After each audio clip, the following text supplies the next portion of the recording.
Good afternoon, ladies and gentlemen. A very warm welcome to this Gresham College lecture at the Museum of London. This is the first of a series we are having to try and explain some of the interesting, sometimes rather quirky, historic things that go on in the Square Mile, the City of London. The others in the series will cover things like the freedom of the city, the livery companies, the early apprenticeships. But we start off today with the Lord Mayor's Show. And if any of you have not been to the Lord Mayor's Show, I do urge you to go because it's a really good, fun day out. And it's free. So you'll love it. And who better to give it than the pageant master himself, Dominic Reid. Thank you. Thank you very much. Well, hello, ladies and gentlemen. As you heard, my name is Dominic Reid. I'm the pageant master of the Lord Mayor's Show.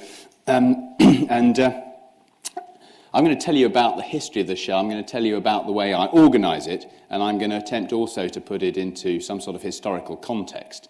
And I'm going to try and do that and still leave enough time for questions and allow people to get away for 2 o'clock. So I will canter through it.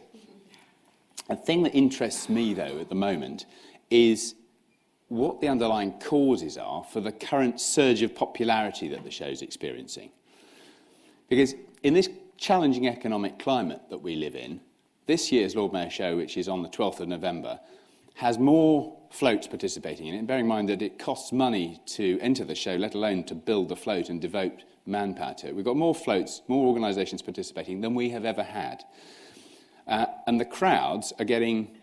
They're huge anyway. They're getting bigger and bigger, and we've seen a real upsurge over the last 10 years. Now, you can go back to Aristotle and to Pericles and to find the roots and relevance of ceremonial, and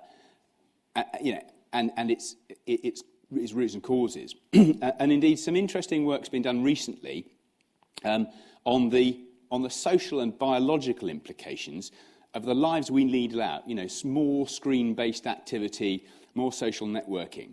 And a paper that was recently published by the Institute of Biology is very interesting.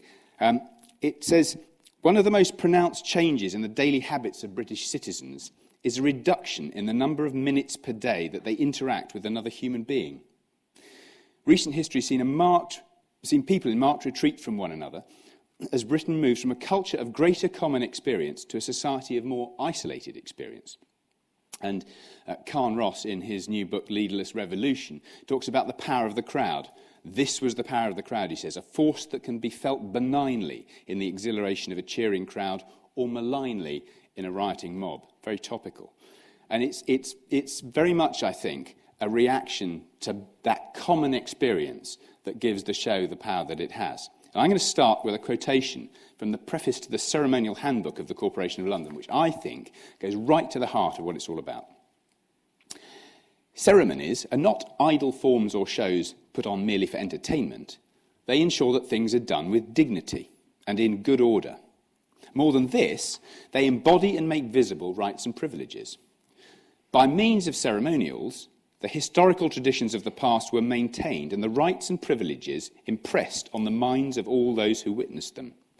Thus it is today that the city, today being 1962, thus it is today that the city makes manifest many of its traditions and rights by appropriate ceremonials. If, however, ceremonies are to make their full impact, it is vital that the reason why they are performed should be clearly understood. Without such understanding, ceremonial tends to be regarded merely as a traditional form of behaviour or as a piece of pageantry. So there you have it. Ceremony isn't merely a traditional form of behaviour. It's more than that. It has to be legible, it has to be clearly understood, and it has, in my view, to be a creative combination of tradition and innovation, and that's my job. My job is one of bringing those two slightly sort of disparate things together and creating a sum bigger than the sum of its parts. And it's an old job. According to Tracy Hill, some 450 years ago, we begin to see in the minute books and the account books of the city livery companies the names of those who were bringing the Lord Mayor's Show to life. In 1556, for example, a painter stainer called John Leeds was called upon to build a decent and comely pageant for Sir Thomas White's show. Now, he had to find his own costumes and charges and porters and marshals, and he had to control the whole thing. And only very little is known about the nature of the pageant, but we know that in 1561, 450 years ago this year, the Merchant Taylors' Company saw fit to preserve the speeches that were delivered from the pageant and to publish them. Descriptions of the classical figures used, such as Orpheus and Amphion and the biblical harper David, who was a pun, a reference to the Lord Mayor's name, William Harper. Now, the pattern was now established. This is the old St. Paul's there. That cathedral had 100 years left of life in it when my job started. The members of the livery companies paid for the show, and they would commission people to oversee them. And we know that by 1613, as this illustration shows, we have a fairly considerable undertaking on our hands. Large sums of money are being expended. The work was ranging from speech writing, to the organisation of porters and whifflers, to constructing pageants and devices, and also to printing the commemorative books. And in fact, relatively little has changed in 400 years, because the show, as I said, has this characteristic combination of tradition and innovation, and that's persisted very much to this day. Now, I'd like to just point out at this point, Tracy Hill, who I referred to, has recently published a book, and if you're interested in the history of the show, it's an absolutely fantastic book. It was published exactly a year ago this week by Manchester University Press. It's called Pageantry and Power, A Cultural History of the Early Modern Show, from 1585 to 1639. That's the date they started to publish those speeches until the beginning of the Civil War, when it came to a halt for a while. And it's a prize-winning book. It won the David Bevington Prize, and it was described, this beautifully written and cogently argued book addresses the early modern Lord Mayor's show and its spectacular display of power and authority in the City of London. Hill's focus on the social, cultural and economic contexts in which the show was designed, presented and experienced leads to a fresh evaluation of this heretofore underappreciated event. You can see why she's my heroine, can't you? Bringing to light the significance of a dramatic experience claimed by previous scholars to be relentlessly lowbrow. As the author points out, a bias towards court and court entertainments has led to our studying coronations more than civic processions. Pageantry and power fills a major gap. So I think with that piece of work, as I said, I wasn't aware of the research work that she was doing. I only saw the book when it was published, and I think it is going to cause, over the coming years, quite a substantial re-evaluation of the show and its place in our culture. Now, the record for the tenure in my job is held by my late father, John Reid, and he did 20 shows. And previously, the record had been held by a man called Thomas Jordan, who did 14 shows from 1671 to 1685. And this November, believe it or not, I'm going to equal my father's record, and this is my 20th show. So I'll become the equal longest-serving pageant master in history with the old man. And I'm very proud of our family tradition. I'm proud of the fact that in 1992, the city named the street, possibly the shortest street in London, Pageant Master Court, in honour of recognition, really, of the service that he gave. I'm also very proud of the fact that both my father and then 10 years after him, me, were awarded the OBE for the work that we've done. Now, as Pageant Master, I'm responsible for all aspects of the design and organisation and production of the show. And in this role, I'm the agent of the senior alderman below the chair. That is the Court of Aldermen's candidate for the mayoralty. And I'm employed as a consultant by Lord Mayor Show Limited, which is the not-for-profit company, limited by guarantee, that puts the show on. Now, the show has its roots and origins in King John's Charter of 1215, and it takes place every year for exactly the same reasons that it was initiated 796 years ago. And in that way, it is the oldest surviving demonstration of the democratic principle anywhere in the world. Whilst Richard the Lionheart was crusading, his brother John wooed the city to back him in the power struggle he was having with the Chancellor, Longchamp. And in gratitude for the support he received, John granted the citizens of London a commune, which was a European-style sworn association of townspeople, and the chief officer of that commune was given a French title, mayor, because we had no equivalent word in the English language. And then later, in 1540, Lord was added, it became Lord Mayor. The first mayor of London was Henry Fitzaylwyn, as I'm sure you know, who took his post in 1189 and hung on with his grim death for 24 years. And the charter that King John granted in 2015 confirmed the right of election, but it made it an annual election to avoid the excesses of Fitzaylwyn. And the condition was that the person elected had to be shown to the people, shown to the king, and to swear fealty to him. So it was in order to take the mayor from the city to the court at Westminster to swear his oath, and quite literally, as I said, be shown to the people and to the sovereign, that the Lord Mayor's show evolved. And it's an indication of the power that the city held at that time, that the only signatory of Magna Carta who wasn't a baron was the new Mayor of London. And that's exactly what happens today. The Lord Mayor is escorted from Mansion House, his formal residence in the city, to the Royal Courts of Justice in the Strand, where the oath has been sworn since 1883, when the new Palace of Justice was opened and Westminster Hall was abandoned as a destination. Westminster Hall had been set as Westminster had been set as the destination in 1253, but in 1298, Edward I decreed that the mayor could present himself to the Constable of the Tower instead of the king, if both the king and the barons of the Exchequer were absent. And it's now the judges of the Queen's Bench Division of the High Court who hear the oath, and the modern legislation which frames the ceremony is to be found in Section 5, Paragraph 1 of the City of London Various Powers Act of 1959, which states that the presentation and swearing in of the Lord Mayor shall take place in the Queen's Bench Division of the High Court or before the judges of that division on the second Saturday in November in every year, and in the same manner as was formerly accustomed in the Court of Exchequer. And here you have an engraving, it's a centrefold engraving from Graphic magazine of 1890, and it shows the swearing-in ceremony taking place. Now, as you know, there's no photography in courts in this, and that includes when they're sitting for this purpose as well as for distributing justice. And so there are no photographs of the swearing-in ceremony taking place. But what you see here resembles very closely what happens today. All of the ceremonial robes are identical. The ladies' fashions may have changed, but absolutely everything else is as you see it, including the hats that the judges are wearing. They no longer wear the black cap to administer the death penalty, but they do, curiously, wear it to swear in the Lord Mayor.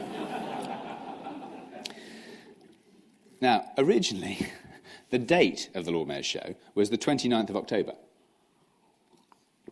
the feast of St. Simon and St. Jude. This, incidentally, is a rather nice Tissot painting that's in the Guildhall Art Gallery of the show.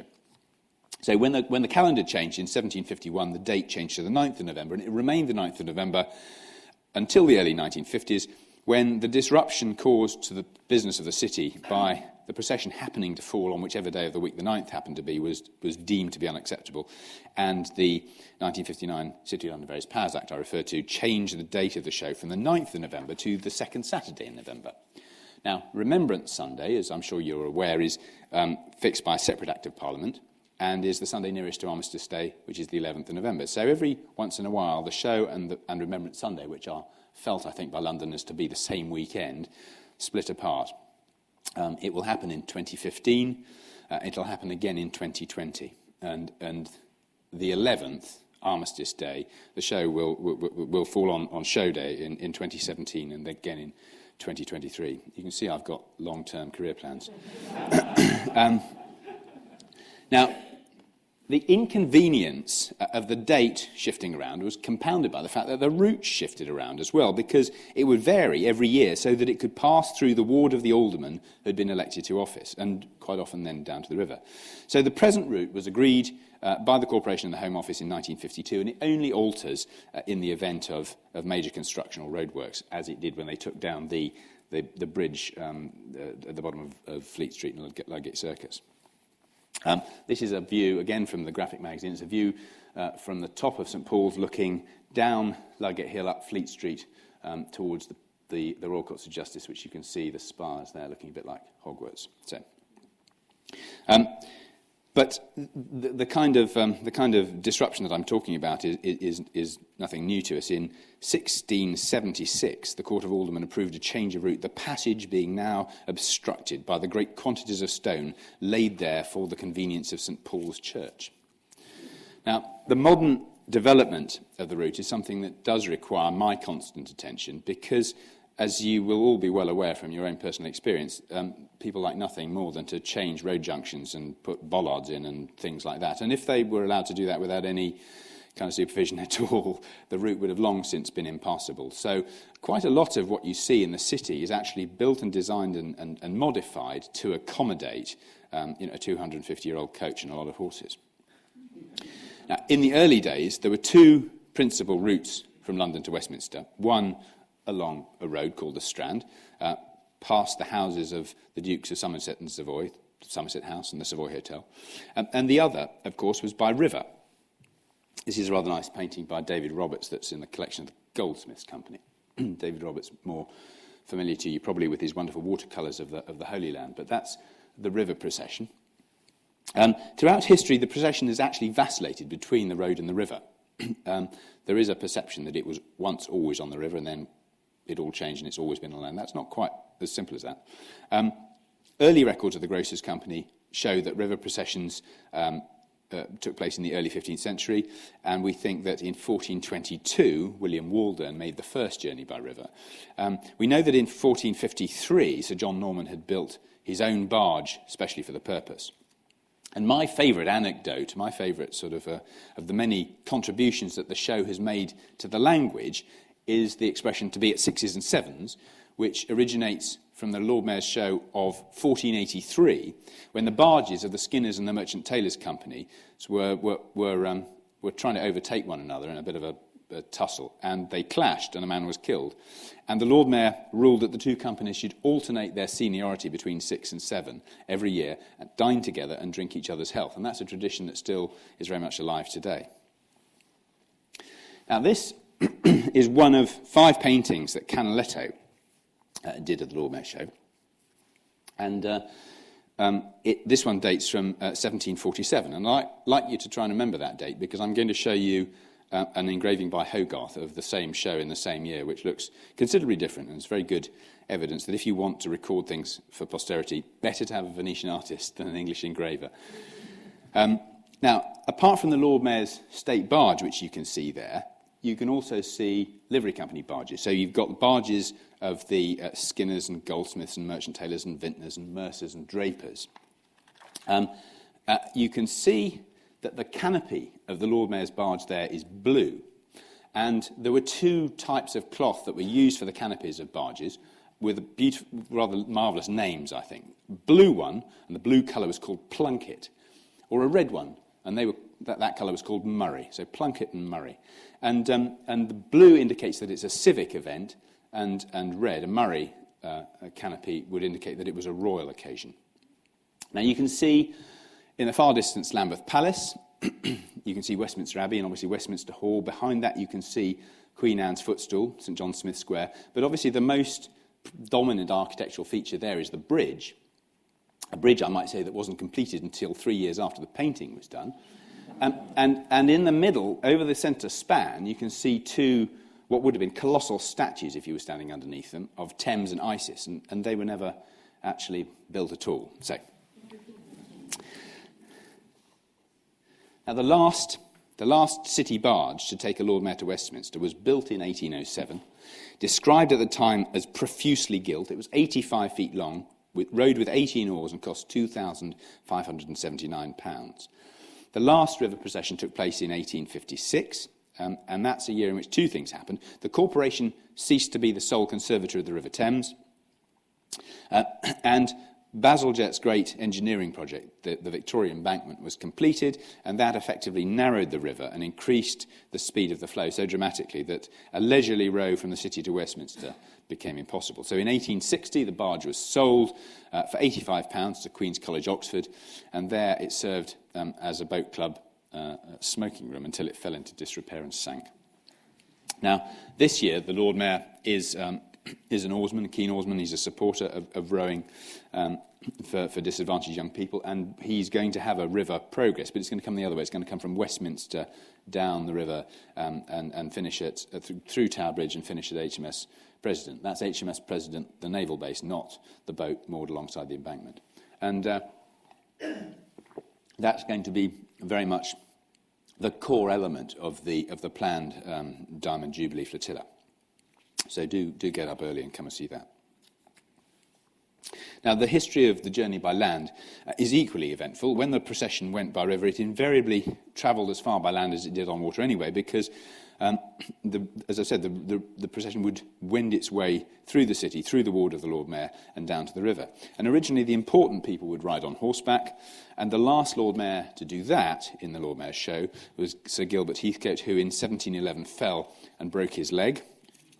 I used to laugh at that as well, but actually, having had a riding lesson this morning myself, I've now decided that it's a very serious undertaking. And unseated, some say he was unseated by a drunken serving wench. Well, we don't have those anymore, so that's all right. The Lord Mayor, after that, travelled by coach. Now, let me just explain how coaches and horses work. This is a painting of Queen Victoria's procession into the city on her coronation. So that's not the Lord Mayor's coach, that's the coronation coach. And you will see that it is pulled by 8 horses. So horses are an indicator of rank. They're not, it's not just to do with the weight of the vehicle. So only the Queen has 8. The Lord Mayor has 6. Lords, nobles, elevated rank would have 4, and people like me would have 2, if we were lucky. And that's the way that works. In 1757, the new Grand State coach, which is the Lord Mayor's coach, which you will see is similar in type to the coronation coach, and which we use every year, was built and designed by an architect, Sir Robert Taylor, built by Joseph Berry of Holborn for £1,065 and threepence, and it was, as the other one is, a modern Berlin-type carriage rather than the heavier Grand Carrosse, which is like the Speaker's coach and like some of the state coaches in the Hermitage in Moscow and elsewhere, in St. Petersburg. And actually, I was 2 years ago. We had a fantastic conference here in this very lecture theatre when experts from around the world came and talked about state coaches, and there's a huge amount of really interesting work on that, most of which still needs to be published. The state harness was added much later in 1833. Now, it's got beautiful painted panels on it by Giovanni Battista Cipriani, and the heraldic devices are by Charles Catton, who was coach painter to George III. Both became founder members of the Royal Academy, incidentally. Now, the panels show allegorical figures. So you've got truth, temperance, justice, and fortitude. I thought I'd show you temperance, it being a good city virtue. And here on the doors you've got more detailed allegory. So here we see the genius of the city enthroned above St. Paul's Cathedral, and we see the Lord Mayor being escorted into his presence by fame. Now, this is one of a series of illustrations from 1616 that's owned by the Fishmongers' Company of their show. In the early modern period, as I said, city poets wrote spoken pageants, and they were performed a little bit like medieval mystery plays, and they were published, and the titles were high-flown classical titles, such as Chrysothriambus or Troia Nova Triumphant. There's a lot of reference to New Troy and all that.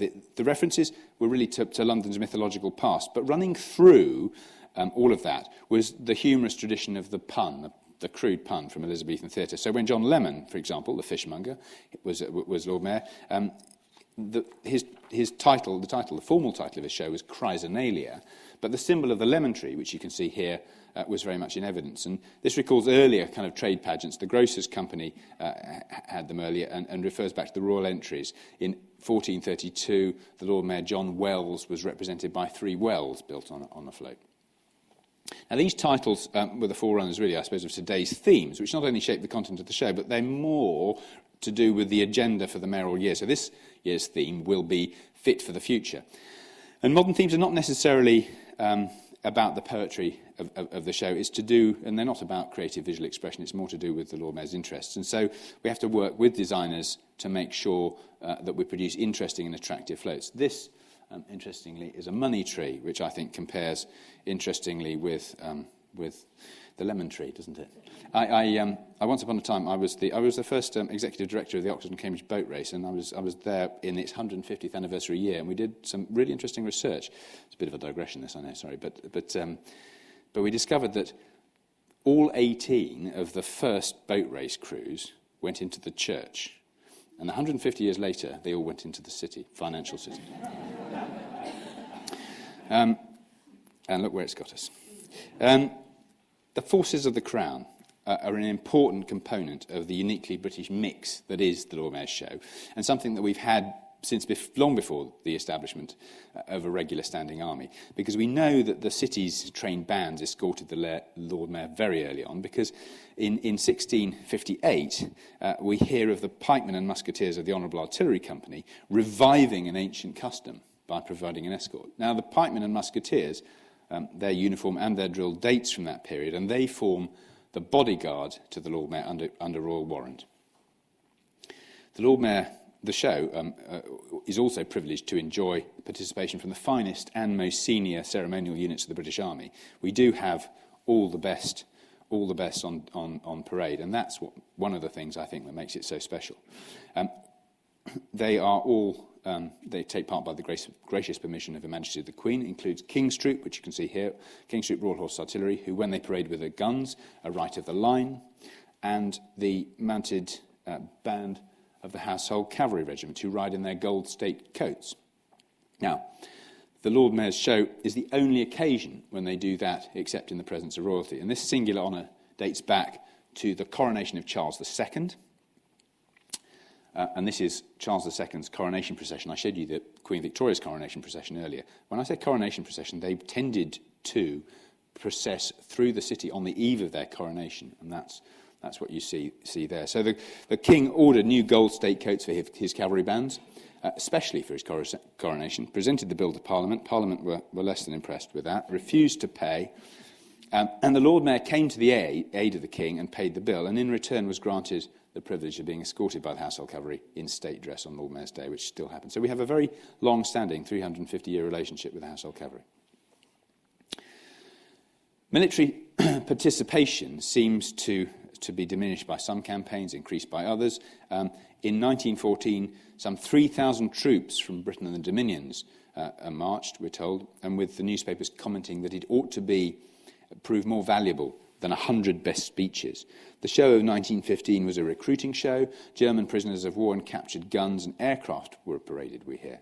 And the procession was timed to coincide with 10 recruiting meetings as it passed. Very similar in structure to the early modern Lord Mayor's show. Interesting that. Men fell in behind the Lord Mayor's coach and marched away to war. Now, by contrast to that, Operation Granby, which was the first Gulf War, stripped the show of all the military bands, because bandsmen at that time had the war role of stretcher bearers.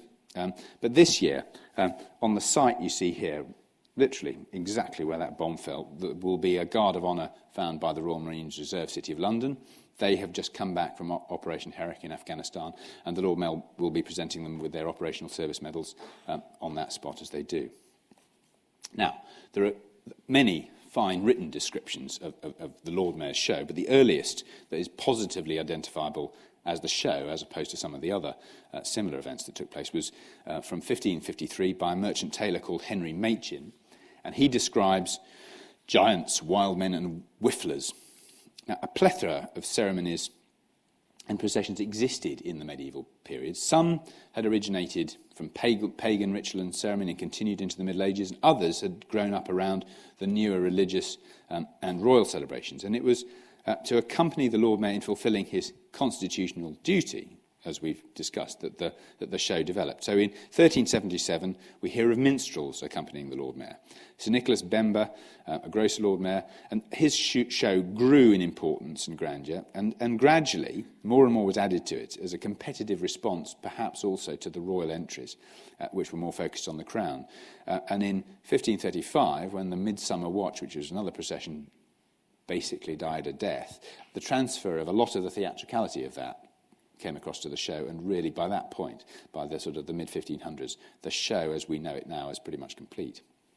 One of the early processions was organised by the Worcester Company of Pattern Makers, seen here with their float in the 1920s.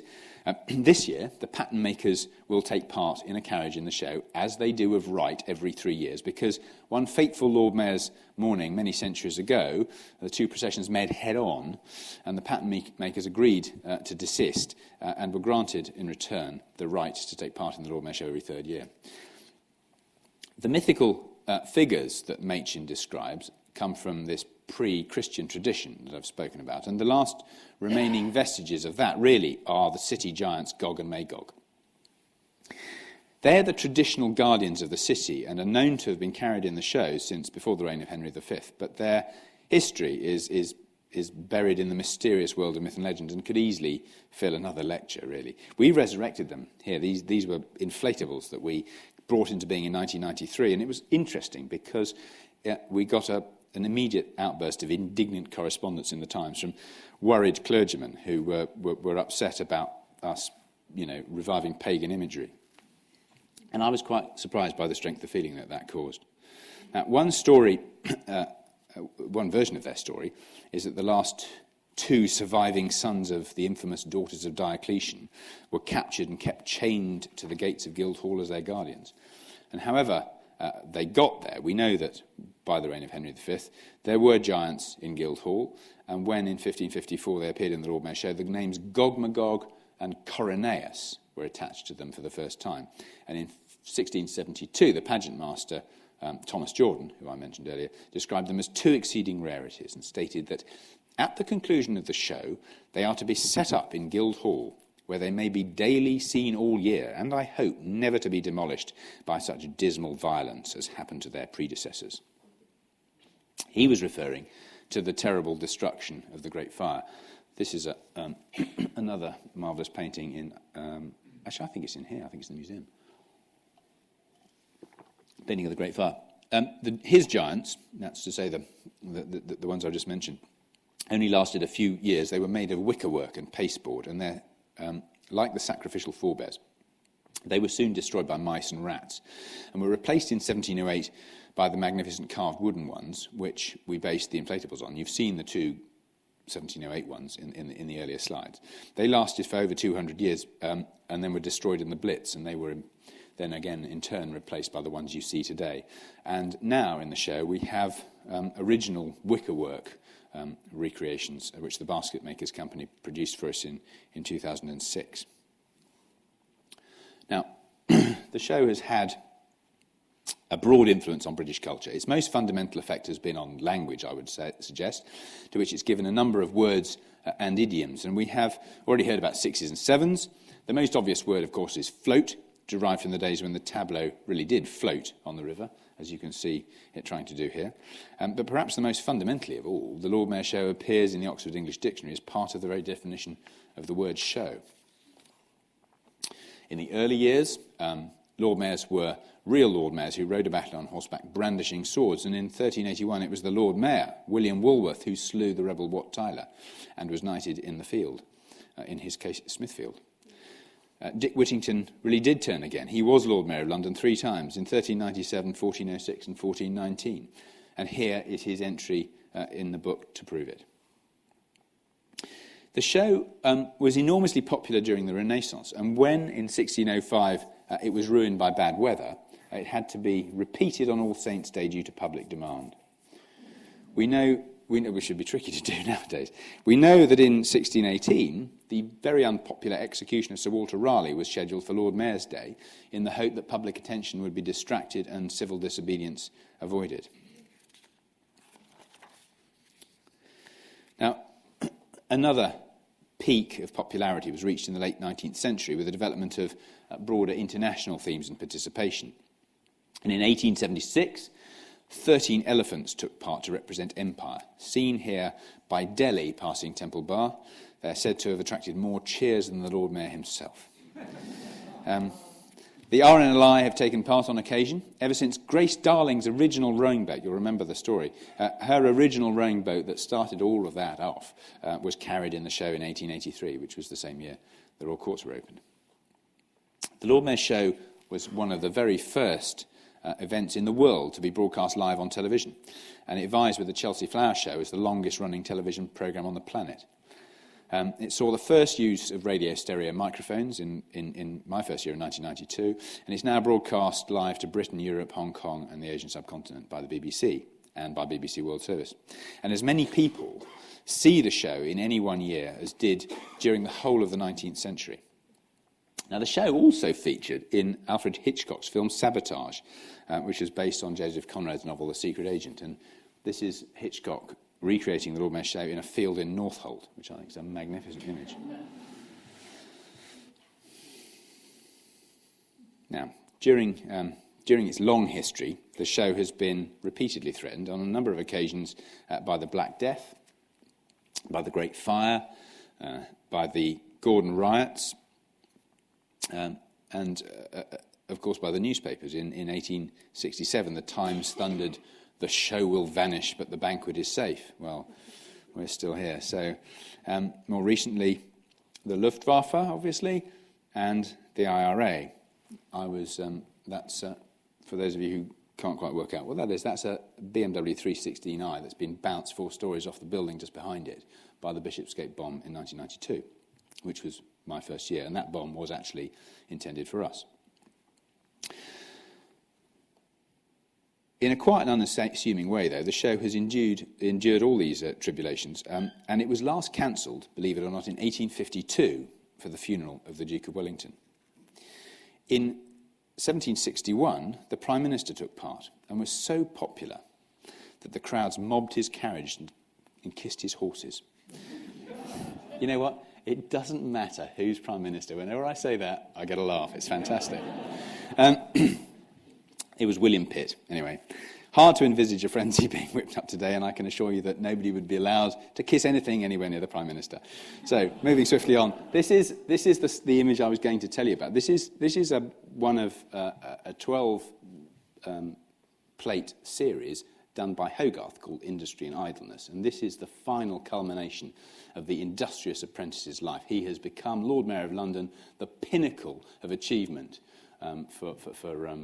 in civic life. And you can see the sword bearer with his magnificent hat in the coach there, and you can see the Prince of Wales, Prince Frederick and Princess Augusta watching from a balcony above it. But that's the same show that Canaletto painted with that bridge in the background, which is kind of intriguing, isn't it? It was on Lord Mayor's Day in Guildhall in 1940 that Winston Churchill made his famous speech, which he spoke of not the beginning of the end, but the end of the beginning. Now, I mentioned here we've had royalty watching the procession. I'm fortunate that we've had royalty in it at least twice since I've taken over, and I think probably the 2 only occasions during the last century. Princess Royal was Master Loriner in 1992. That was the mother livery company of the Lord Mayor of the day, and she took part in the Lord Mayor's Show and insisted that everybody called her Master rather than Your Royal Highness, which was typical to her and caused huge confusion and was very amusing. The Duke of Gloucester also participated in his capacity as Grand Prior of the Order of St John in 1995. But the sovereign has not been involved in person except as a spectator since 1252. Now, the Lord Mayor's Show is a vibrant annual event that attracts 500,000 people onto the cold November streets every year, commands a domestic television audience of 2 million, which for a terrestrial TV channel on a Saturday morning nowadays is extremely good. It's watched in Europe, Hong Kong and Asia, and we don't know the numbers for that because all we know is the satellite footprint. We have an accredited press readership of 15 million, and all of that, I think, has to make it special. And the thing that is special about it is that it's a living tradition. It is a living strand of English history, drawn by Hogarth, painted by Canaletto, described by Pepys, referred to by Ian Fleming in Dr. No, floats designed by Inigo Jones. It's been scripted by Ben Jonson. It's had special stamps issued. You name it. Even a stamp here in the Pitcairn Islands. Look at that. That's marvellous. That just goes to show the dangers of Googling things. I discovered the Pitcairn Islands had a stamp, so I wrote to the governor of the Pitcairn Islands and said, please can I have a stamp? And he said, yes, please can I have 20 cents? And he sent it to me. And so there we go. Now, what sort of challenge does a modern pageant master face? Well, when my father was appointed in 1972, the procession had dwindled to a shadow of its former glory, I think it's safe to say. But we gradually have developed techniques to start the procession, to cover the route smoothly, and we do pride ourselves in being able to deliver it with split-second accuracy, stop it successfully at its destination. It's taken years of painstaking work to make it run on time so that the movement of the whole procession is as I said, now calculated in seconds. That's really important for all sorts of reasons. Principally because the BBC can't take something live and broadcast it to the world if they're not confident they're going to get something in a sort of a coherent and predictable manner, because they need to be able to commentate over the top of it.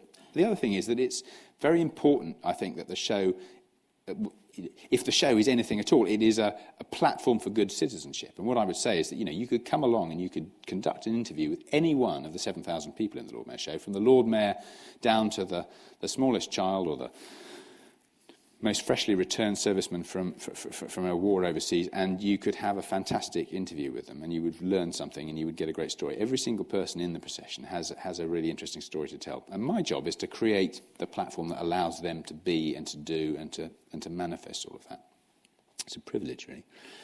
Now, it's not bad, really. We have a huge expensive and carefully choreographed traffic jam in front of the Lord Mayor, and in spite of that, as I said, we deliver him to the accuracy of seconds. And my role, on a cold November morning, armed with a stopwatch and the hope that it's all going to go according to plan, armed with 796 years of the temporary stewardship of English history, I set it all going at a speed of 237.6 feet per minute, in the hope that it's all going to go according to plan. Now, the show, I think, represents extremely good value. The budget that we create ourselves and disperse to make it happen is around about £350,000, which is not a huge amount of money for what you get. It has been estimated that the total cost, if you talk about the military input, the broadcasting, the building of everybody's floats, is close to £3 million. Although that's very much an estimated figure. But that would make it the same sort of production cost as a West End musical. So as you watch it on the pavement, you're watching stuff that's costing about £60,000 a minute to put on. My work begins 18 months before Lord Mayor's Day. I have to persuade a large number of organisations to spend quite a lot of money making a vehicle unroadworthy, or procuring a roller skating train like this one, or the large inflatable dragon, or whatever it happens to be. And incidentally, the kids who roller skated inside the Docklands train were from a street hockey club in Tottenham called the Enforcers, and they were paid for their skating by the Docklands people, and for the subsequent appearances that they made. And the money that they made from that then funded 2 further junior teams. They went on to become European champions. There are lots of really good stories like that in the show. I could go on at great length about them. Now, the next job that I have is to keep an eye on everybody, make sure that they don't do anything too daft or too dangerous. We've got to bear in mind, health and safety and all that good stuff, road traffic legislation, and on the other hand, try and allow them, as I said, allow them to express themselves, and also encourage them towards the most imaginative flights of fancy that they can come up with, realistically. I think the great success story, one of the great success stories of the show today, is the active participation of so many young people. We've got lots more kids in it than we used to have, and it's a rare opportunity for some of them to learn and to be creative and to shine and to get an immediate response from that crowd. And it's a really profound effect that can have on them.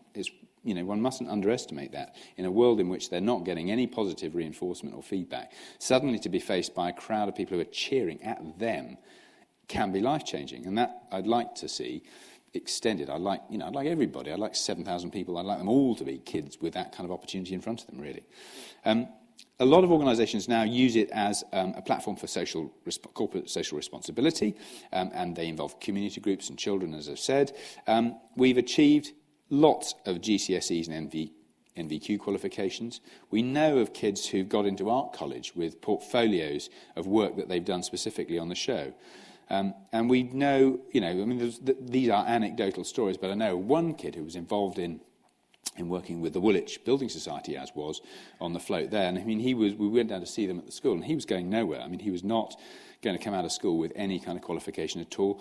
He completely became transformed by his role in building the float and getting involved in the show. It's an immovable deadline. You know, you've got to do it. You've got to turn up on the day. You've got to be there. You can't let it slip. It's got to be impressive. You've got to perform. And he did. And he went on to become a West End theatre set builder, which is, again, fantastic.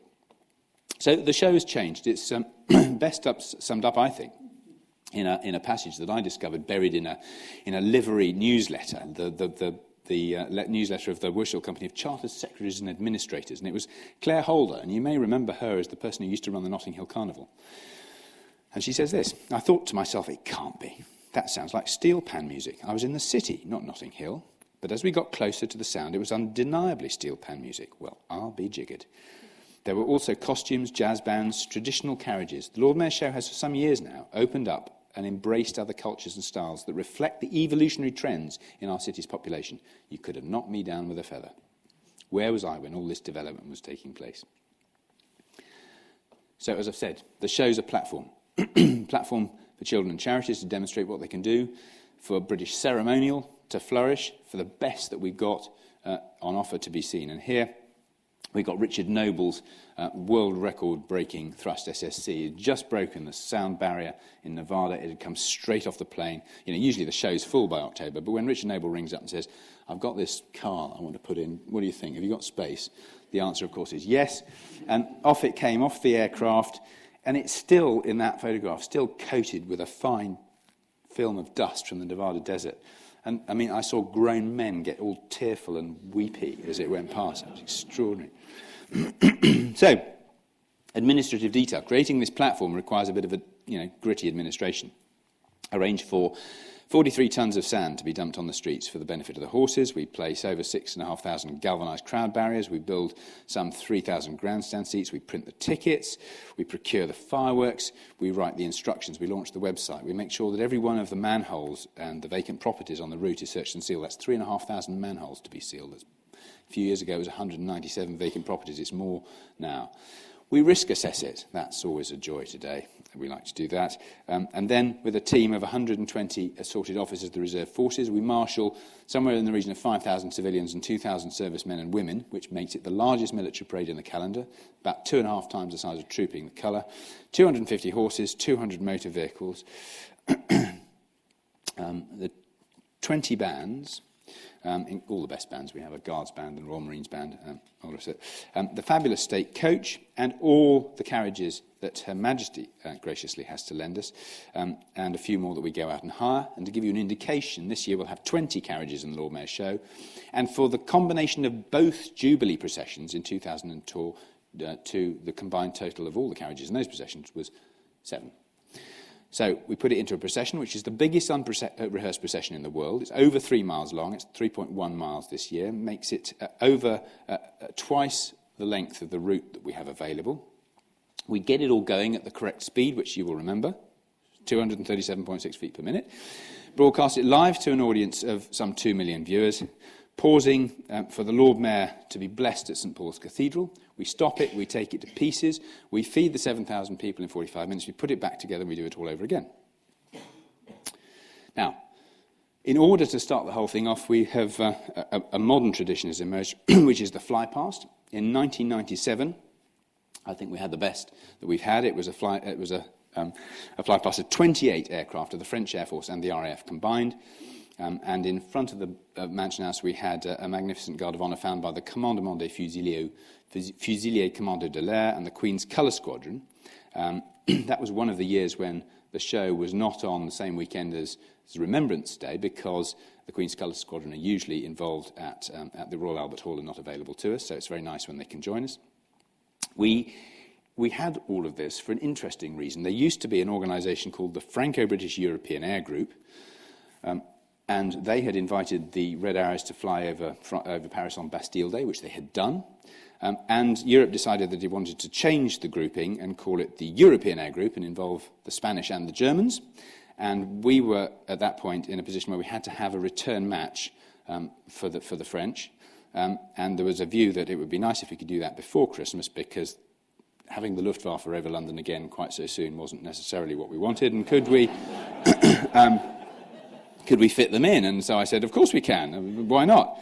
So we did. So I went off to Strike Command and had a conversation with them. We found out that, we can get the planes exactly where we want them, 1,500 feet above Mansion House Junction at exactly 11 o'clock. That can be done. The Guard of Honour, absolutely immaculate, spot-on drill, but we couldn't get them to communicate with one another, which I thought was slightly worrying as a former ground soldier myself. But anyway, couldn't get them to communicate. So I said, well, look, what are your preliminary words of command? And they said, well, 20 seconds, sir. I said, fine, okay. What we'll do then is we'll make sure that the Lord Mayor goes out onto the balcony at 10:59 and 40 seconds, and go out onto the balcony, sorry, at 10:59 and 40 seconds, he'll put his hat back on. So when his hat goes on, you start your preliminary words of command, you come up into the present, and planes come over, and it'll be immaculate. What do you think? He went, righto, sir, jolly good. And off we went, and we broke for lunch, and I went into the corridor, and I was gripped by the lapels by a French Air Force colonel. He goes, what is seconds? He said, you English, you are completely crazy. He said, in France, if we get there within half an hour, it's pretty good. So there we go.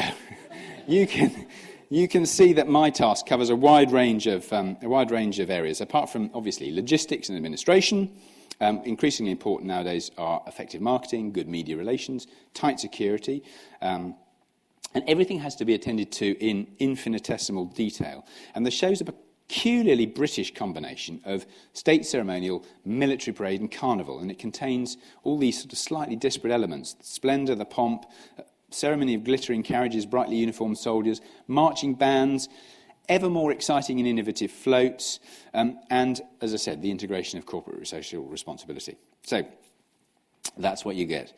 I'd like to finish by harking back to Gog and Magog, and to the words of Thomas Bormann's gigantic history of 1741. Coronaeus and Gog-Magog were two brave giants who richly valued their honour and exerted their whole strength and force in the defence of their liberty and country.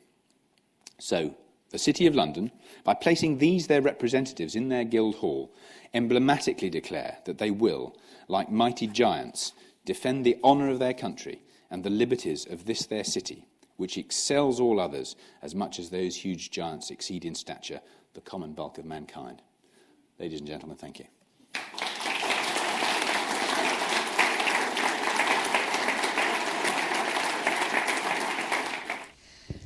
Yes, I've been fortunate to be in the Lord Mayor's show a few times, and I'm in total awe at how you keep to the timing and how you organise it.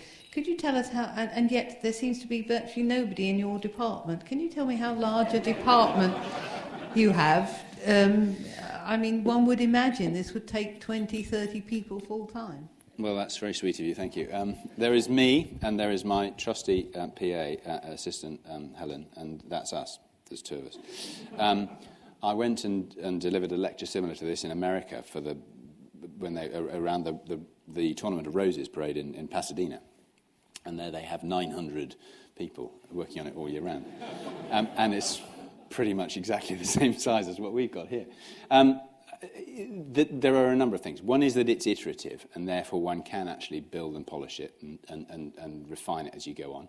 I've got the team of marshals that we talked about. I mean, a lot of those people have been involved for a long time. I mean, I've grown up with them, really, and so there's a huge amount of embedded expertise in that. The other thing to remember is that in terms of the structure of it, you're dealing with the very best stuff. So, whether it's the Household Cavalry or whether it's a Guards band or whatever it might be, all those elements, they're all highly professional and they really know what they're doing. And you put that together, you can make it work. The thing that takes the time is the fact that as a commercial venture, we have to go out and invite organisations to come in and to pay for the privilege of doing that. It would be nice if, like some other city things that had been endowed fantastically hundreds and hundreds of years ago, and we could put it on and invite in, all the kids who would benefit from it. I mean, that would be the main solution. But actually, we work on it. I put the stuff together. I promulgate my instructions. I'm now in briefing phase. I'm going to go straight from here to talk to the police, and then I'm going to be briefing marshals this evening. And we're now in the process of disseminating the plan, which, as I said, has been worked out to the very nearest second. And they will then go away in their teams, work out how they're going to do it, and on the day we will command and control it on the ground so that we can deliver it. And our record, which I'm very proud of, is about 3 or 4 years ago now, the timetable from when the Lord Mayor started his journey to Mansion House, and 24 minutes into the procession, it was 20. So we're sort of now about 40 minutes into the television broadcast before we differed from the schedule by more than a second. And that, when you're dealing with unrehearsed, elements of kids, everybody, all comers, I think that is great. And the thing is also, it's not. I mean, yes, I'm completely obsessive about it. Of course I am. But it's not about delivering that for its own sake. It's about creating a platform that has a feeling of sort of robustness and solidity that allows people to use it and to perform on it. So I hope your experience was that if you're part of it, you feel empowered and able to do your thing, and you don't really notice all that going on. It just sort of happens. And that, if we can do that, then that's the British way. That's the way to do it. Yeah. I was wondering, what sort of precautions do you take, what adaptations do you make for bad weather? The answer is we don't make many adaptations at all for bad weather, and we've had surprisingly little bad weather. I mean, I've got thoroughly soaking wet 3 times in the last 19 years, and I can tell you when they were as well. 1993 was the first one, and then we had, not last year, but the year before and the year before that. Getting wet isn't the end of the world. Wind and rain is awful for everybody, really, because it ruins all the efforts of what people have done, all the effort they put into their costumes and their floats and so forth. There isn't much we could do. I think if we were faced with really extremely windy conditions, we would have to think very carefully about what we did. We have had incidents when hoardings on buildings have become loose because of the wind, and we've had to kind of watch all of that. We did have to cancel the fireworks 2 years ago. That's a fairly clear decision, because fireworks cannot be fired when the wind is above 25 knots, and the wind was at 55 knots, and so it was clearly something that had to be cancelled.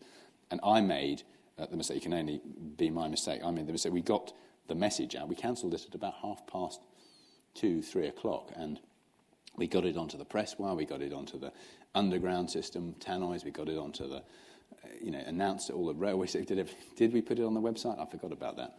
And because I was wet and cold as well, and I got the most colossal torrent of emails questioning my parentage and my future job prospects. It's just unbelievable. So now we do a huge amount through the website and through an app. And we didn't produce an app last year. We produced a cut-down website that displays well on a smartphone. This year we're working with Socionical, which is a European-funded project to develop a very cutting-edge app that does 2 things. It allows us to deliver information to you, the user, through your phone, but it also allows us to gather information about the crowd and the way the crowd's behaving. And the purpose of that is to be able to manage crowds in an adverse situation. So if we were to have a security threat or something, we would be able to say, well, actually, the crowds are beginning to move in that direction. It's agitated over there, and we could then insinuate messages into the system to help deal with that.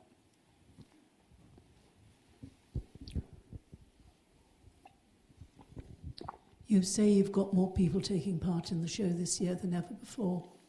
Can you envisage saying no to anybody? Yes, we do with some reluctance. I mean, it's not nice to say no, but actually it's colossally useful to get to the point where we are full and say, I'm terribly sorry, but please apply for next year or try a bit earlier. We're never going to quite be in the position where we're sold out years in advance, but it does strengthen our position. And frankly, in this climate, I'm very pleased of that, because, and I don't want to turn anybody away, and we will fit people in if we possibly can. But the only controlling fact, the only sort of feature that really has any impact is the real estate. How much road space we've got to be able to stack it and take it apart and put things. So if we can persuade people to have slightly fewer vehicles in their group and so forth, we can get more organisations in. But I think we're getting to a point where, and I think it'll be dramatic to see what the crowd looks like this year after the royal wedding. Of course, next year we've got not only the Olympics but the Diamond Jubilee as well. And what we'll see, I think, is another step change in the viewing, spectating crowd. And of course, that has an impact on people wanting to participate. So I think we're in an extraordinarily strong position, which I find rather nice and remarkable.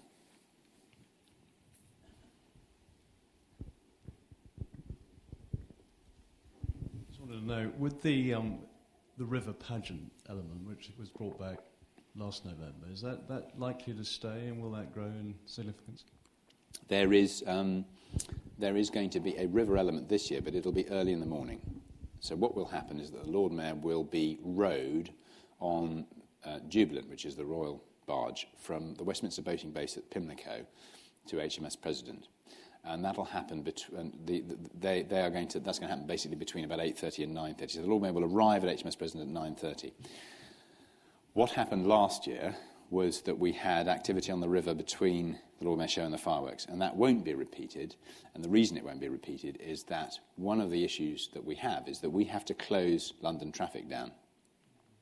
And we close it down for quite a long period of time. So we start closing roads at 7 o'clock in the morning, and we try and release it again by 3, the procession ending at 2:30. And we then have a very short space of time for London traffic to try and normalise before we then have to close the Victoria Embankment for the public order safety issues around the fireworks. And last year, we didn't have that catch-up time. And South London, I'm sorry to anybody who lives there, went into complete gridlock, and the traffic effect was prodigious. So we can't do that. We do need to be able to let that go and start the fireworks firing at 5. So what we might see, and what I hope we'll see, is a rather nice flotilla develop in the early part of the day, because that will add all sorts of things to the day, but that the fireworks will still be separate at a separate remove, and we don't see building that up and extending the period of the firework display for very practical reasons. I'm sorry to have to draw it to a halt, but we only have one rule at Gresham College, and that is that everything lasts for an hour only. I'm sure it could last for a lot longer. But before you go, I must tell you about the Lord Mayor's coach, because it's spectacular. And if you haven't seen it, you'll find it in this very museum. I mean, heaven knows how they get it in and out. Can't imagine. So if you have got time, do go and have a look at it before you go home. There's some museum staff around, and they'll be pleased to point you in the right direction.